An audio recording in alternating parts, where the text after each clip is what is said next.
Happy மாம் நண்பர்கள் அனைவருக்கும் அன்பான இனிய வணக்கம். இன்றைய பதிவில் இவர் யார் என்று கேட்டால் இவர் பெயர் ரோஹித் சர்மா. இவர் இந்த உலகின் தலை சிறந்த கிரிக்கெட் பிளேயர். இவர்தான் இந்தியாவின் பலம் என்று சொல்வீங்க. இவர் யார் என்று கேட்டால் இவர் பெயர் விஜய். மிக சிறந்த நடிகர், தமிழக வெற்றி கழக தலைவர், எங்கள் இளைய தளபதி, எங்கள் தலைவான்னு உடனே சொல்வீங்க. நீங்கள் யார் என்று கேட்டால் என்ன சொல்வீங்க? என்ன அப்படியே சைலண்ட் ஆயிட்டீங்களா? என்ன சொல்வதென்று தெரியவில்லையா? சொல்வதற்கு ஒன்றுமே இல்லைன்னு நினைக்கிறீங்களா? தோல்விகள் மட்டும்தான் என்னிடம் இருக்குது அப்படின்னு சொல்லிட்டு தயங்குறீங்களா? திருப்பி யோசிங்க. ரோஹித் சர்மா, விஜய் இவர்கள் எல்லாம் தோல்வியின் சாம்ராஜ்யங்கள். ஏன்னா தோல்விகள் பல பார்த்துருக்காங்க. ஆனால் தோல்விகளை பார்த்து பயப்படவில்லை. தோல்விகளை நேருக்கு நேர் சந்தித்து எத்தனை முறை விழுந்தாலும் எழுந்து நின்று வாழ்க்கையோடு போராடி வெற்றி பெற்றவர்கள். இவர்களைப் போல எண்ணிலடங்கா எத்தனையோ பிரபலங்கள் தோல்வியை சந்தித்து தான் வெற்றி கனியை ருசி பார்த்தவர்கள். அவர்கள் பெற்ற வெற்றியை மட்டும் பேசும் நாம் ஏன் அடைந்த தோல்விகளை கண்டுகொள்வதில்லை? வெற்றி அடையும் போது அவர்களை தூக்கி வைத்து கொண்டாடும் நாம் தோல்வி அடையும் போது அவர்களின் மனநிலை என்ன, எப்படி இருக்கும், மற்றவர்கள் எப்படி கிண்டல் அடித்திருப்பார்கள், அதை அவர்கள் எப்படி சமாளித்திருப்பார்கள் என்று யோசித்திருக்கிறோமா? இதுபோல நீங்கள் ஒரு செயலை செய்யும் போது தோல்வியை பார்த்து பயப்படுறீங்களா? மற்றவர்களால் புறக்கணிக்கப்படுகிறீர்களா? தோல்வி அடையும் போது மற்றவர்களால் கிண்டல் அடிக்கப்படுகிறீர்களா? இதை கேளுங்க. உங்களை புறக்கணித்தவர்கள், கிண்டலடித்தவர்கள் எல்லாம் உங்கள் வெற்றியை பார்த்த பின்னால் உங்களோட நட்பாக இருக்க விரும்புவார்கள். வாழ்க்கையில் என்றாவது உங்களோட தனித்துவம் என்ன என்பதை நீங்கள் தேடியது உண்டா? அல்லது நான் முன்பு கேட்டது போல நீங்கள் யார் என்று சிந்தித்ததாவது உண்டா? இல்லையெனில் உங்கள் தேடலுக்கான தனித்துவத்தையும் அதன் மூலம் நீங்கள் யார் என்பதையும் இந்த வீடியோவின் இறுதியில் உணர்வீர்கள் என்று நம்புகிறேன். பல வருடங்களுக்கு முன்னால் ஆட்டிசம் நோயினால் பாதிக்கப்பட்ட ஒரு சிறுவன் இந்த சொசைட்டியில் உள்ள மக்களோடு நெருங்கி பழக முடியாமல், தனக்கென ஒரு நண்பர்கள் கூட இல்லாமல், ஸ்கூல் டேஸில் அனைவராலும் கிண்டலும் கேலியும் செய்யப்பட்டு எதற்கும் லாயக்கில்லாத ஒரு முட்டாளாக ஒதுக்கப்பட்டு அந்த ஸ்கூலில் உள்ள தன் வயதில் உள்ள ஸ்டூடெண்ட்ஸ் கிட்டையும் டீச்சர்ஸ் கிட்டையும் டெய்லி திட்டும் அடியும் வாங்கி கொண்டு மற்றவர்களால் ஒதுக்கப்பட்டிருந்தான். இப்படி தன்னோட இளமை காலம் முழுக்க தன்னை ஒரு அடிமட்ட முட்டாள் என கருதி மற்றவர்களை கண்டு பயந்து நடுங்கும் கோழையாக வாழ்ந்து வந்தான். திடீரென ஒரு நாள் தனது 26வது வயதில் சிறப்பு சார்பியல் கோட்பாட்டை வெளியிட்டான். அதுவரை இருந்த அறிவியலும் விஞ்ஞானமும் கண்ட பல நம்பிக்கை கோட்பாடுகளை உடைத்தெறிந்தான். பல அனுபவமிக்க விஞ்ஞானிகளையும் அந்த கோட்பாட்டால் வாய்ப்பிழக்க வைத்த அந்த ஆட்டிச சிறுவன்தான் இன்று அறிவியலின் தன்னிகரற்ற மாமேதையாக கருதப்படும் ஆல்பர்ட் ஐன்ஸ்டீன் அவர்கள். பல ஆயிரம் மேதைகள் இவ்வுலகில் தோன்றி மறைந்தாலும் ஐன்ஸ்டீன் அளவிற்கு அறிவில் சிறந்தவர்கள் எவருமே இல்லை. அதனால்தான் ஐன்ஸ்டீன் இறந்த பிறகும் அவரது மூளையானது தனியாக பிரித்தெடுத்து இன்றளவும் பாதுகாக்கப்பட்டு வருகிறது. இந்த அளவிற்கு எல்லையற்ற அறிவு ஐன்ஸ்டீனிடம் எப்படி வந்தது என்பதை பல அறிவியல் அறிஞர்களும் விஞ்ஞானிகளும் ஆய்வு செய்த போது தெரிந்து கொண்ட உண்மை என்னவென்றால், ஐன்ஸ்டீனிடம் இருந்த ஆட்டிசம் குறைபாடே அவரது மூளை இத்தனை ஆற்றலுடன் செயல்படுவதற்கு காரணம் என்றனர்.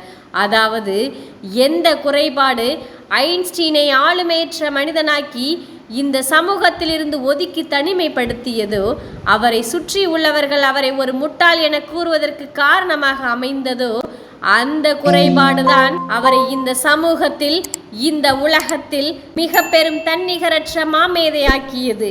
ஐன்ஸ்டீன் மட்டுமின்றி Steve Jobs, Bill Gates, Tesla, Newton உட்பட உலகில் உள்ள பல வெற்றியாளர்கள் இந்த ஆட்டிச நோயினால் பாதிக்கப்பட்டவர்கள்தான். உங்கள் தனித்துவம் என்ன, திறமைகள் என்ன, அதை எவ்வாறு கண்டறிவது என்ற கேள்விகள் உங்கள் மனதில் இருந்தால் இதை மட்டும் உங்கள் நினைவில் கொள்ளுங்கள். உங்கள் மிக பெரும் குறை எது, உங்கள் இயலாமை எது என்று நீங்கள் எண்ணுகிறீர்களோ அதன் அருகில்தான் உங்கள் திறமையும் தனித்துவமும் அமைந்திருக்கும். தனது பேச்சு திறமையால் அனைவரது மனதையும் கவரும் மனிதர்கள்தான் சமூக ஆளுமை கொண்டவர்கள் என்றும் அத்தகைய நபர்களை மட்டும்தான் மக்கள் அனைவரும் நம்புவதையும் விரும்புவதையும் நாம் பார்த்திருப்போம். ஆனால் இந்த பேச்சு திறமை என்னும் ஆளுமை இல்லாமல் கூட மிக பெரும் வெற்றி பெற்ற மனிதர்களும் நம்மில் இருந்துள்ளனர். ஏன் இன்றளவும் இருக்கின்றனர். Larry Page, Mark Zuckerberg, Warren Buffett, Bill Gates, Steve Jobs, Elon Musk, ஐயா அப்துல் கலாம் அவர்கள், ஏஆர் ரகுமான் அவர்கள் என இவ்வுலகில் உள்ள முக்கால்வாசிக்கும் அதிகமான வெற்றியாளர்கள் முதலில் பேச தயங்கியவர்களே. அதனால் அவர்களிடம் சமூக ஆளுமை மிக மிக குறைவாகத்தான் இருந்துள்ளது. இப்படி இருந்தும் அவரவர் துறைகளில் அவர்கள் தன்னிகர் இல்லா தலைவர்களாக மின்னுகிறார்கள். நீங்கள் பல நேரங்களில் அமைதியாக இருப்பதையும் பலருடன் கேஷுவலாக பேசி பழக முடியாததையும் ஒரு குறையாகத்தான் காண்பீர்கள். அப்படி சைலண்டான மனிதர்களை பார்க்கும்போது மற்றவர்கள் அவர்களை கோமாளியாக நினைத்து கிண்டல் அடித்திருப்பதையும் நீங்கள் பார்த்திருக்கலாம். ஆனால் அப்படிப்பட்டவர்களிடம்தான் உள்ளுணர்விற்கான ஆளுமை அதிகமாக இருக்கும். அதுபோல தெளிவான சிந்தனையும் இருக்கும். இப்படி ஆளுமையுடன் கூடிய சிந்தனையால் தான் நாம் இதுவரை இந்த வீடியோவில் பார்த்த பிரபலங்கள் தங்களுக்கென ஒரு வெற்றியை அடைந்து கொண்டுள்ளனர். இங்குள்ள அனைவருக்குமே நினைத்த அனைத்தும் கிடைத்து விடுவதில்லை. ஏதாவது ஒரு குறை இருக்கத்தான் செய்யும். அதாவது ஒன்றை கொடுத்து ஒன்றை இழக்கும் நிலை. அதனால் உங்களிடம் உள்ள திறமை என்னவென்று உங்களால் தான் உணர்ந்து அதை அறிய முடியும். முதலில் உங்களது குறைகளை கண்டறியுங்கள், இயலாமையை கண்டறியுங்கள். அந்த குறைகளுக்கு நேர் எதிராகத்தான் உங்களது திறமை அமர்ந்திருக்கும். உங்கள் திறமையின் தனித்துவம் என்ன என்று தேட ஆரம்பியுங்கள். அத்தேடலின் முடிவில்தான் உங்கள் தனித்துவம் பற்றி உணர்ந்து புதியதொரு மனிதனாக உருவெடுப்பீர்கள். எத்தகைய தோல்விக்கும் தயக்கம் மட்டும்தான் காரணமாக இருக்கும். கழுகை வம்பிழுக்கும் ஒரே பறவை காகம் மட்டும்தான். ஆனால் கழுகு காகங்களை எதிர்த்து ஒருபோதும் சண்டை போடுவதே இல்லை. மாறாக கழுகு உயர உயர மேலே பறந்து செல்லும். அப்போது காகம் உயர செல்லும் போது மூச்சு விட சிரமம் ஏற்பட்டு தானாக கீழே விழுந்துவிடும். அதுபோல இன்று உங்கள் நிலையை கண்டு கேலி கிண்டல் செய்யும் யாரையும் நீங்கள் கண்டுகொள்ளாமல் உங்கள் இலக்கில் மட்டும் குறிக்கோளாக இருந்து வாழ்வில் உயர சென்றால் உங்களை கேலி செய்தவர்கள் எல்லாம் ஒரு நாள் தானாகவே காணாமல் போய்விடுவார்கள். நீங்கள் கழுகா அல்லது காகமா என்பதை நீங்கள் தான் முடிவு செய்ய வேண்டும். உங்களுக்கு ஒரு பிரச்சனை என்று ஒருபோதும் சொல்லாதீர்கள்.